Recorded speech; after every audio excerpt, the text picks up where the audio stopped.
প্রতিদিন করার মতো কিছু ছোট ছোট আমলে সালেহ শিখিয়ে দিবেন। প্রতিদিন করার মতো প্রথম আমলে সালেহ হলো 5 ওয়াক্ত নামাজ সময় মতো ধীরে ধীরে আদায় করবেন। এর চাইতে বড় কোনো আমলে চলে না। এই একটা যদি করেন আর ছোটখাটো কোনো আমল নাও করতে পারেন, বড় গুনাহ থেকে বেঁচে থাকেন, ইনশাআল্লাহ নাজাতের পথ অর্ধেক সুগম হয়ে যাবে। 5 ওয়াক্ত নামাজ, এইটার কোনো বিকল্প ইসলামে আর কিছু নাই।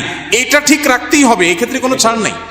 দাঁড়ায় না হলে বসে শুয়ে যেভাবে পারেন পড়তেই হবে, কোনো অতএব 1 নম্বর আমল হলো 5 ওয়াক্ত নামাজ পড়বেন। 2 নম্বর হলো সকল বড় বড় মোটা মোটা গুনাহগুলা থেকে বেঁচে থাকবেন। চোখের গুনাহ, হারাম জিনিস দেখা, হারাম জিনিস শোনা, গালমন্দ করা, মানুষের হক মারা, হারাম খাওয়া, এই বড় বড় গুনাহগুলো থেকে বেঁচে থাকবেন। নাম্বার 3, নবী করিম সাল্লাল্লাহু আলাইহি ওয়াসাল্লামের প্রতি বেশি বেশি দুরূদ পাঠ করবেন। আল্লাহুম্মা সাল্লি আলা মুহাম্মাদ ওয়া আলা আলি মুহাম্মাদ, শুধু সাল্লাল্লাহু আলাইহি ওয়াসাল্লাম, দুরূদ ইব্রাহিম যত বেশি পারেন দিনে 10 বার 20 বার পাঠ করবেন। নাম্বার 4, ইস্তিগফার বেশি বেশি করবেন। আস্তাগফিরুল্লাহ ওয়া আতুবু ইলাইহি, আস্তাগফিরুল্লাহ ওয়া আতুবু ইলাইহি, আস্তাগফিরুল্লাহ আল্লাযী লা ইলাহা ইল্লা হুয়াল হাইয়ুল কাইয়্যুম, এরকম ইস্তিগফার পড়বেন। নাম্বার 5, যে কোনো কাজ করবেন, এই কাজগুলোর পাশাপাশি কোরআনে কারীমের তেলাওয়াত প্রতিদিন একটু একটু করে করবেন। বিশেষ করে সূরা ইখলাস, কুল হুয়াল্লাহ সূরা একবার পড়লে 3 ভাগের কোরআন 3 ভাগের 1 ভাগ পড়ার সমান সওয়াব হয়। অতএব আপনি চাইলে কয়েক মিনিটের ভিতরে পুরো 1 খতম কোরআনের সওয়াব পেতে পারেন। বিশেষ সূরা ইখলাস পাঠ করবেন। 6 নম্বর হলো যত জিকির আছে কোরআন হাদিসে বর্ণিত, এই জিকিরগুলো বেশি বেশি করে পাঠ করবেন। যেমন সুবহানাল্লাহ ওয়া বিহামদিহি সুবহানাল্লাহিল আযীম, তারপর লা হাওলা ওয়ালা কুওয়াতা ইল্লা বিল্লাহ, এটাকে জান্নাতের ভান্ডার বলা হয়েছে। তারপর আপনার দুরূদ ইব্রাহিমের পাশাপাশি অন্যান্য সাধারণ দুরূদ তো পড়বেনই।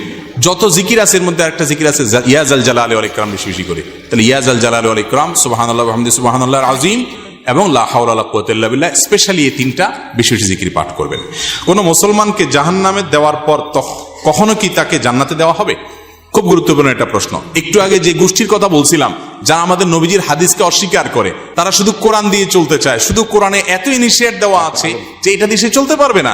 শুধু কোরআন যদি দিয়ে চলতে চায়, কোরআন তারা আমাদের নবী থেকেই পাইছে, এখন নবীর কোরআনটা মানবে, হাদিসটা মানবে না। এটা হলো একরকম মামুর ভাইয়ের আবদারের মতো।